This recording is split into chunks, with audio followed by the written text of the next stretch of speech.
ప్రియులారా, దేవుని బిడ్డలారా, దేవుని యొక్క వాగ్దానాన్ని, ఆయన ఇచ్చే కృపా వాక్యమును ధ్యానించుకుందాం. అద్భుతమైన దేవుడు, ఆశ్చర్య కార్యాలు, సూచక క్రియలు,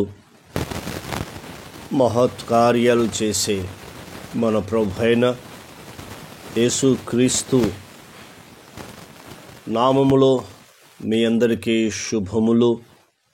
దేవుడు మిమ్ములను, మీ కుటుంబాలను ఈ నూతన సంవత్సరంలో ఆశీర్వదించి సర్వ సమృద్ధిలోనికి నడిపించునుగాక. ఆమేన్.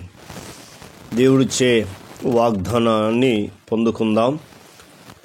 లూకా సువార్త 8వ అధ్యాయము 22వ వచనము నుండి 25వ వచనం వరకు మనము ధ్యానించుకుందాం. ఇక్కడ ప్రభువైన యేసుక్రీస్తు ప్రభు ఉన్నాడు. అలాగే 12 మంది శిష్యులు ఉన్నారు. వారు ఒక ధోని ఎక్కి ఆ సరస్సు అద్దరికి పోదామని వారితో చెప్పగా, వారు ఆ ధోనిను త్రోసి బయలుదేరారు. ధోని ఎక్కి మనము అద్దరునున్న ఆ సరస్సు అద్దరికి పోదామని చెప్పగానే వాళ్ళు కూడా ఓకే అన్నారు. యేసుప్రభు చెప్పగానే వెళ్దామన్నారు. మరి అక్కడ చూస్తున్నప్పుడు ధోనిలో యేసుక్రీస్తు ప్రభువారు, ఇక్కడ రాయబడిందంటే ఆయన నిద్రించెను రాశాడు. ఈ సువార్తలలో మనకు కనబడతారు. కానీ ఇప్పుడు ఏం జరిగిందో మనం చూద్దాం. అంతలో గాలి వాన సరస్సు మీదికి వచ్చి, చూసారా, గాలి వాన ఆ సరస్సు మీదికి వచ్చింది. మొదటిది. రెండవది ఏమి జరిగింది అంటే, దోణి నీళ్ళతో నిండినందున, దోణి ఏమైపోయిందంటే నీళ్ళతో నింపబడ్డారు. రెండోది. మూడోది, వారు అపాయకరమైన స్థితిలో ఉండిరి. అంటే ఇప్పుడు చూడండి, ఆ యొక్క దోణిలోనికి నీళ్లు రాగానే, దోణంతా నింపబడంగానే వారు ఏమైపోయారంటే అపాయకరమైన స్థితిలో ఉండిరి. మరి ఈనాడు కూడా అనేక మంది అపాయకరమైన స్థితిలో ఉంటున్నారు. ధోనిలో, ఇక్కడ ఈ ధోనిలో కూడా యేసుప్రభు వారు వారితో ఉన్నా కూడా వారు అనేకమైన అపాయకరమైన స్థితిలో ఉన్నారు. మరి ఈనాడు కూడా యేసుక్రీస్తు ప్రభువారు నమ్ముకున్న నీవు, అనేకులు, మనము కూడా ఆయన మన హృదయములో ఉన్నా కూడా మనం కూడా ఏదో ఒక అపాయానికి, ఏదో ఒక ప్రమాదానికి, ఏదో ఒక సమస్యకు, వ్యాధులకో, అప్పులకో, రకరకాలమైన వాటికి గురవుతూ ఉన్నాం. భయపడుతున్నాం, కంగారు పడుతున్నాం. ఎక్కువగా ఈనాడు చూస్తే భయపడేది ఏంటంటే వ్యాధులకు భయపడతా ఉన్నారు. ఎక్కువ మట్టుకు వ్యాధులకు భయపడతా ఉన్నారు.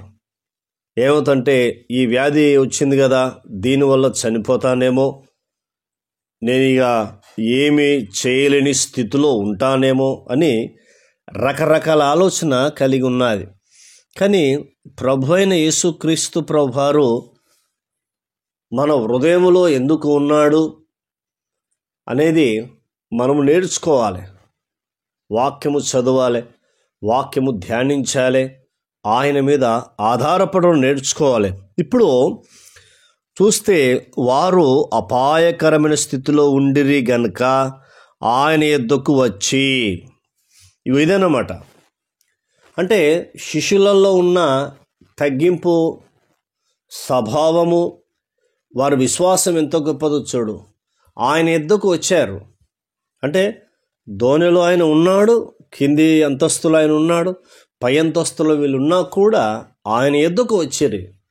దేవునికి స్తుతి మహిమ కలుగునుగాక.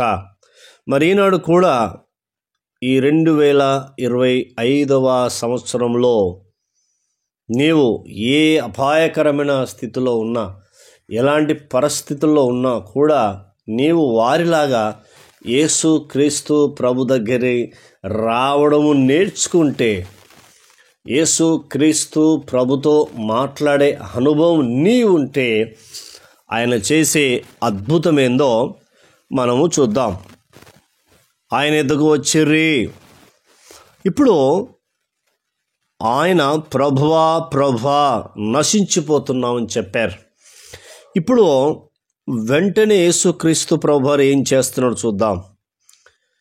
ఆయన మాట్లాడుతున్న మాట, ఆయన గాలిని నీటి పొంగును గద్దింపగానే.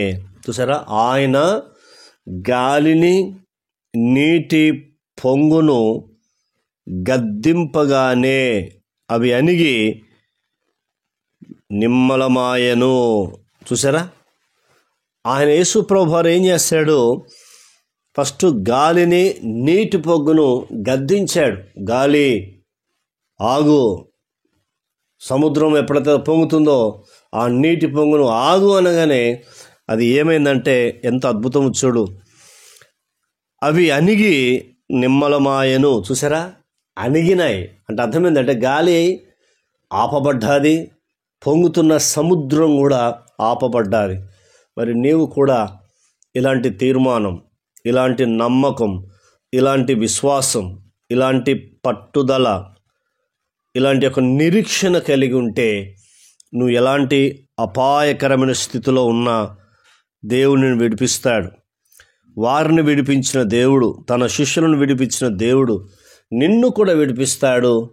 ఆయన ఈనాడు కూడా ఉన్నాడు. ఆయన్నే నజరేయుడైన యేసుక్రీస్తు ప్రభువారు. మరింత వాక్యమైన నీవు ఆయన మీద విశ్వాసం ఉంచుతావా, నమ్మకం ఉంచుతావా? నీ జీవితంలో అద్భుతం చేయబోతున్నాడు. ప్రార్థన. కన్న తండ్రి, నీకు స్తోత్రాలు. మీ నామానికి నిరంతరం మహిమ తెచ్చుకోమని అడుగుతున్నాం. తండ్రి, నీకు స్తోత్రాలు. దోణి నీళ్ళతో నిండినందున వారు అపాయకరమైన స్థితిలో ఉన్నప్పుడు మీ యొద్దకు వచ్చి మిమ్మల్ని గోజాడినప్పుడు తండ్రి, నీకు స్తోత్రాలు చెల్లిస్తున్నాం. మీరు ప్రభా గాలిని నీటి పొంగును గద్దింపగానే అవి అణిగి మిక్కిలి నిమ్మము అవ్వటానికి మేము చూస్తూ ఉన్నాం. మా జీవితంలో కూడా అలాంటి అద్భుతము మీరు చేస్తున్నందుకు మీ కృతజ్ఞతలు చెల్లిస్తూ యేసు నామములో పొందినాం తండ్రి, ఆమెన్. ఆయన కృప సదాకాలం తోడై ఉండి మనందరిని నడిపించి సర్వ సమృద్ధిలోనికి నడిపించునుగాక. Amen, amen, amen.